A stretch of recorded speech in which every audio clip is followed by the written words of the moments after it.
Penso che ci sia un problema di compatibilità tra la cultura islamica o certa interpretazione della cultura islamica e i diritti e i valori della nostra civiltà. A me non sfugge che la gran parte dei centri culturali islamici in Italia sono finanziati dall'Arabia Saudita e l'Arabia Saudita è una nazione che a casa sua applica la Sharia. बेलोनी ने कहा है कि Islamic संस्कृति और Europe का culture आपस में mail नहीं खाता। ऐसे में इस्लाम की यूरोप में इसके लिए कोई जगह नहीं है। बेलोनी ने कहा कि इटली में इस्लाम के सांस्कृतिक केंद्रों को सऊदी अरब की ओर से फंडिंग की जा रही है, जहां शरिया कानून लागू है। हर जगह che Sharia significa lapidazione per l'adulterio, pena di morte per apostasia, pena di morte per omosessualità. Credo che queste questioni vadano poste, che non vuol dire generalizzare sull'Islam, vuol dire porre il problema che c'è in atto un processo di islamizzazione dell'Europa che è molto distante. Pakistan में लश्कर का आतंकवादी हबीबुल्लाह उर्फ भोला खान उर्फ खान बाबा मारा गया है। हबीबुल्लाह को खैबर पख्तूनख्वा के टांग शहर में कल शाम गोली मार दी गई। इस बार भी किसी अज्ञात बंदूकधारी हमलावर ने इस आतंकवादी को अपना निशाना बनाया है। पाकिस्तान नहीं जा रहे, ग्रीस में आप बैन है, ईरान ने आपको बैन कर दिया, सऊदिया ने आपको, यूएई ने आपको बैन कर दिया। उसके बाद आज देखिए जॉर्जिया मेलोनी का स्टेटमेंट आया है। जॉर्जिया मेलोनी जी ने आज कहा है कि इस्लाम की जगह इटली में नहीं है। Italian Prime Minister's big statement on Islam. Giorgia Meloni says there is no place for Islam in Europe. Compatibility problem with Islam. Mister Modi के बारे में कहा जाता है मोदी है तो मुमकिन है हम ये कर देंगे, घुस के मारेंगे, फिलहाल कर देंगे। अच्छा वो इतना कुछ करते हैं, इतने वो पैसे देते हैं, इतने वो साजिशी लोग हैं, फिर भी पूरी दुनिया उनके साथ है। फिर भी हमारी मुस्लिम कंट्रीज जो है वो चाहती है सबसे ज्यादा अच्छे ताल्लुकात उनके भारत के साथ, तो फिर भी वो उनको अवार्ड देती है। ये खबर बहुत ज्यादा फैली हुई है। उसके बाद जिस तरह से गूगल सर्विस, ट्विटर के अकाउंट्स और बाकी यूट्यूब वगैरह डाउन किए गए थे कल पाकिस्तान। अमित शाह ने पार्लियामेंट में खड़े होकर कहा कि हम आजाद कश्मीर लेंगे, तो there was no one from Pakistan who spoke, no one. Europe में जो इस्लामीकरण की प्रक्रिया चलाने की कोशिश की जा रही है वो हमारी सभ्यता के मूल्यों से बहुत दूर है। हुआ है उसामा बिन लादेन को आप रखने चाह रहे हो, आप क्या इमेज फेस कर रहे हो? सिर्फ एफएटीएफ की बात नहीं, दुनिया में क्या इमेज आप पेश करना चाह रहे हो? यूनाइटेड नेशन वर्ल्ड बॉडी है, उसके द्वारा रिस्ट्रिक्टेड आदमी को आप अगर ये रखना चाहते हो, आप अगर ये तस्वीर पेश करना चाहते हो पाकिस्तान की। अंदर खूबियां बहुत ज्यादा ने पर पाकिस्तान में कोई खूबी नहीं है। हर चीज सस्ती होते जी चीज इतने मिसाल के तौर पर उथे करोड़ दी, इथे 5 करोड़ दी है। मीडिया के लिए पाकिस्तान में द मोस्ट इम्पोर्टेंट स्टोरी ये है नवाज शरीफ की करता पे है, आसिफ जरदारी क्या कर रहा है, बिलावल क्या कर रहा है, इमरान खान जेल है, इमरान खान का केस। नमस्कार दोस्तों और स्वागत है हमारे चैनल इंडिया स्पेशल में। दोस्तों आज के इस वीडियो में बात हो रही है मोदी जी की खास इटली की प्राइम मिनिस्टर मेलोनी के बारे में। दरअसल इटली के प्राइम मिनिस्टर ने हाल ही में एक बड़ा फैसला लेते हुए ये ऐलान किया है कि वो इटली में जिहादियों के ऊपर लगाम कसेगी। और दोस्तों इसके पीछे का सबसे बड़ा कारण वहाँ के जिहादी लोगों की हरकतें ही हैं। खुद मेलोनी ने भी यही कहा है कि इन लोग की हरकतें यूरोप के स्टैंडर्ड से, यूरोप के कल्चर से मेल नहीं खाती। और पिछले 4-5 सालों में पता करे तो पूरी दुनिया में यही ट्रेंड चल रहा है। सबसे पहले ग्रीस ने पाकिस्तानियों को बैन किया था, फिर तुर्की ने पाकिस्तानियों को बैन किया, उसके बाद मुस्लिम देशों ने भी इन जिहादियों को धक्के मर के निकाला। फिलहाल दोस्तों पाकिस्तानी मीडिया का इस पर क्या कहना है, चलिए सुनते हैं। जी प्राइम मिनिस्टर मोदी के बारे में कहा जाता है मोदी है तो मुमकिन है हम ये कर देंगे, घुस के मारेंगे, फिलहाल कर देंगे। मैंने कई दफा इस पे कहा है कि फॉर एग्जांपल अमित शाह ने पार्लियामेंट में खड़े होकर कहा कि हम आजाद कश्मीर लेंगे, तो there was no one from Pakistan who spoke, no one. Simply मेरे ख्याल फॉरेन ऑफिस ने कोई स्टेटमेंट जारी की होगी, because he is a sitting home minister while he is in a parliament session, he's talking about all these things, so how come that be ignored? ठीक है, so लेकिन somehow क्योंकि politicians की लड़ाई है establishment के साथ पाकिस्तान में, तो कहते हैं साड़ा मसला ही नहीं है, फौज जाने दे, इंडिया जाने, साड़ा इन्हें की लेन देन।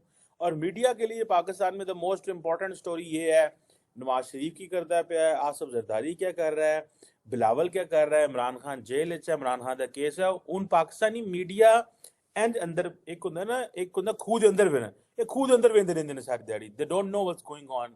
और वो समझते हैं ये, I think some of the people, some of the media outlets don't have much expertise, some of them do have expertise. So ये एक तो ये वो बात है। But the point here is कि जो हाल ही में अमेरिका और कनाडा में जो डेवलपमेंट्स हुई, ठीक है, उसके बाद there was a pin drop silence in India कि क्या करना है, क्या from state level perspective. And I think the media approached it very carefully. बहुत स्लोली मीडिया ने किया. when it comes to Canada, media ने उन्होंने 360 तक ला के आज चढ़ जो पीछे, एंड पॉलिटिशियंस भी एंड सब चढ़ गए. जब अमेरिका की बात आई, खामोशी, सारे पीछे हट, जो कोई बंदा बोले ना, बिकॉज ताल्लुकात खराब हो सकते हैं, ये हो सकता है, वो हो सकता है. और तब तक ये भी था कि प्रेसिडेंट बाइडन ने 26 जनवरी जो भारत का रिपब्लिक डे है, उसमें प्राइम मिनिस्टर मोदी ने उनको इनवाइट किया हुआ था. तो दैट वाज आल्सो स्टोरी. ठीक है जनाब. So how to get momentum back. ये जो प्रेसिडेंट बाइडन ने कहा मैं नहीं आ रहा, लेकिन आपने अपने स्टेट के अंदर कैसे मोमेंटम लेके आना. फॉर एग्जांपल जब 370 के ऊपर इंडियन सुप्रीम कोर्ट ने फैसला दिया, तो that was basically the Indian supreme court stamped prime minister Modi. उन्होंने उसके ऊपर ठप्पा लगा दिया कि जो भाई तुमने किया था और पार्लियामेंट ने किया था, वो स्टैंड बाय दैट. ठीक है. सो that was not just a supreme court decision, that was also a political manoeuvring जो प्राइम मिनिस्टर मोदी ने की, वो कामयाब हो गई. ठीक है. और एक वो लग गया. और so that was a political win as well. So there was a talk. मैं I am not going to get into details कि मरा केंज क्या हुआ, उस पर भी बात कर लेते हैं. व्हाट एवर द मीडिया, उस पर जो डिफरेंट लोग क्या बात कर रहे हैं. लेकिन जब हुआ ये कि जब ये अमेरिका वाला इंसिडेंट हुआ, प्रेसिडेंट बाइडन नहीं आ रहा, ये सारी चीजें नहीं हुई, तो then the media needs something to enjoy, to celebrate, to speak. एक वो hue and cry create करना, क्यों है और ना कि इंज करो कि दाऊद इब्राहिम की काफी देर से कोई खबर नहीं आ रही, सो ऐसे करो उसको जनाब स्लो पॉइजन से आप वो कर दो. सो मेरी अंडरस्टैंडिंग ये है कि सो दैट हैज, उसमें आप बैन है, ईरान ने आपको बैन कर दिया, सऊदिया ने आपको, यूएई ने आपको बैन कर दिया. उसके बाद आज देखिए जॉर्जिया मेलोनी का स्टेटमेंट आया है. जॉर्जिया मेलोनी जी ने आज कहा है कि इस्लाम की जगह इटली में नहीं है. आप एक मॉडर्न सिविलाइजेशन का, आप एक एंशिएंट सिविलाइजेशन का पार्ट है. आपने दुनिया का वो सिविलाइजेशन इनहेरिट किया जिसने दुनिया को सिखाया है. पता नहीं क्यों आप अपनी सिविलाइजेशन से नफरत करते हो यार. जिसने जीरो दिया वो सिविलाइजेशन आपके, दुनिया का पहला शहर, दुनिया की सबसे स्मार्ट अगर लोग होते हैं, वो लोग होते हैं जो स्मार्ट सिटी बनाने का कुव्वत जानते हैं. दुनिया की पहली स्मार्ट सिटी जो थी वो हड़प्पा मोहनजोदाड़ो आपके पास है. आप उसको अपना मानते ही नहीं हो, और आपकी अपनी सिटी का हाल आपने ये कर दिया है. तो आप कौन हो, आप आइडेंटिफाई करो. आप मोहनजोदाड़ो के वंशज हो या आपने फिर दुनिया में जाके फतह करनी है, या आप डिसाइड कर दो भाई. ठीक है. और मुझे सर ये भी सुन के बहुत हैरत हुई थी कि बहुत से ऐसे फेस्टिवल्स हैं, इंटरनेशनल फेस्टिवल्स हैं, इवन हिंदुइज्म की अगर बात करें, बहुत से फेस्टिवल्स हैं जिनकी शुरुआत पाकिस्तान से हुई. जैसे कुछ लोग ये कहते हैं कि भाई होली की कुछ बात करते हैं, कोई दिवाली की इवन बात करते हैं कि भाई वो मुल्तान से ये जो है वो शुरुआत की गई. देखने वाले जरूर इसके बारे में बताइएगा.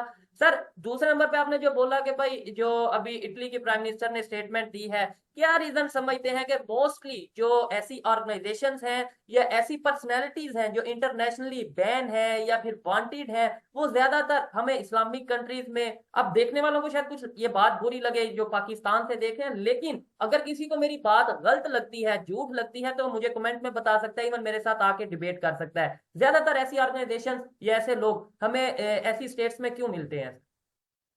देखिए ऐसा है शोएब, दुनिया ने आपने अपनी जिद के कारण अपनी थ्योरी को, टू नेशन थ्योरी को सच बनाने के लिए